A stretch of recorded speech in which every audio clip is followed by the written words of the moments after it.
Have you ever sat outside on a quiet afternoon, just minding your business, when a random philosophical thought hits you? Something like, what was the first lie ever told? Was it something emotional, like, I love you? Or something far less romantic and way more human, like, I didn't eat the 2 pounds of deer meat you left in the cave last night? Today, we're breaking this question open, using a mix of logic, anthropology, and a bit of imagination, to explore what the very first lie in human history might have looked like. Before we can picture the first lie, we need to understand the world it was born into. Early humans didn't avoid lying because they were noble. They avoided it because survival demanded honesty. Small groups hunted, shared, and lived side by side. If one person hid food or withheld information, someone else could starve. And when your entire group is barely 20 people, losing even one person could collapse everything. So the first lie couldn't have been something huge, something dangerous, something that risked the safety of the whole group. Or could it? Because there's something uniquely human that complicates this picture. Something that didn't appear overnight, but slowly evolved with our brains. The ability to want more than what we needed. The urge to secure our own survival, even if it came at someone else's expense. Greed, competition, self-preservation. Whatever we call it, it's the seed that made deception possible. The first lie wasn't an accident. It wasn't a slip of the tongue. It was a choice.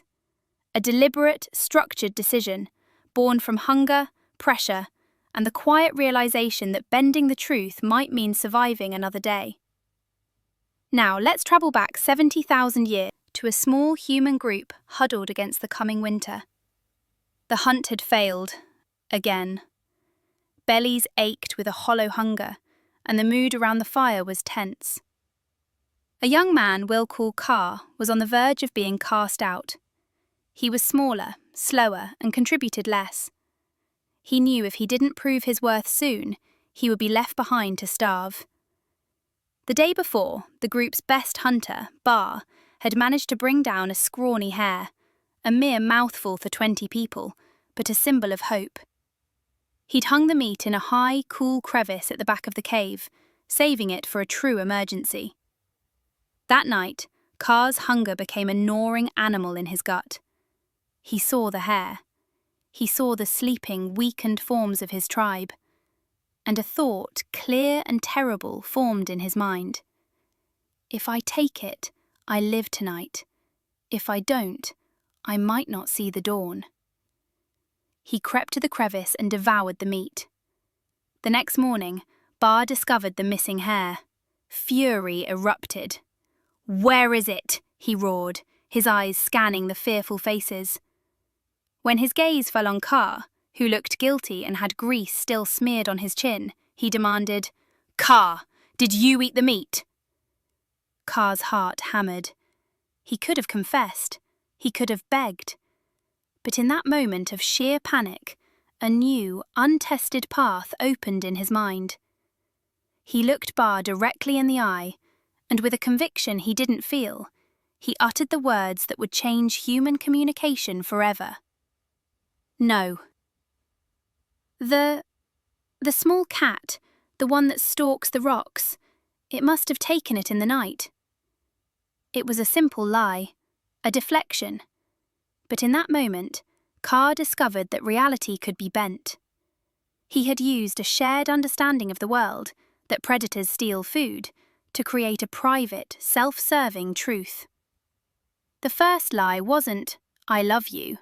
It was, "It wasn't me." And just like that, the seed was planted. We don't know if Car's lie worked. Maybe Bar believed him. Maybe he saw the guilt in Car's eyes and banished him anyway. The outcome for Car isn't the point. The point is that the idea of lying was now out there.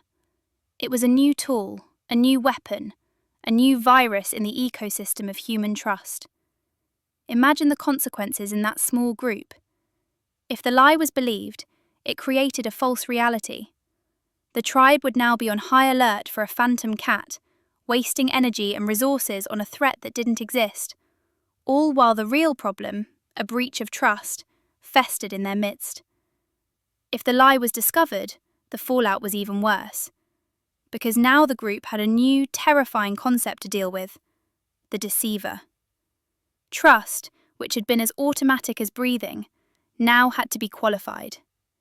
People would start looking at each other differently. "Can I believe what you're saying?" became a silent question hanging in the air. The social fabric, essential for survival, had developed its first tear. And this is where things get really interesting. Lying, once invented, forced everyone to evolve. It sparked a cognitive arms race. On one side, the liars got better. Their brains developed greater theory of mind, the ability to model what someone else is thinking, to get inside their head and know what they want to hear. Lying requires sophisticated cognitive power. On the other side, the rest of the group had to become better detectors. They developed skepticism. They learned to read micro-expressions, to listen for inconsistencies in tone, to cross-reference stories. The ability to detect a lie became just as valuable as the ability to tell one. But here's the paradox. This terrible, divisive tool might have been essential for our survival as a species. Because the same cognitive machinery that allows for lying also allows for fiction. The ability to say, "The spirit of the mammoth is in that mountain," is what enabled large groups of humans who didn't know each other to cooperate around a shared belief. Lying about a stolen hare and imagining a god are, neurologically, cousins. One is used for selfish gain, the other for social cohesion. Both require bending reality. Without the capacity for deception, we might never have developed the capacity for imagination, for diplomacy, for complex social structures, even for hope. The first lie cracked open the door to a world beyond mere facts, a world of stories, art, and what-ifs. So, what was the first lie? It was more than just a denial. It was our first step into a world of subjective truth. It was the moment we became not just animals reacting to our environment, but storytellers trying to control it.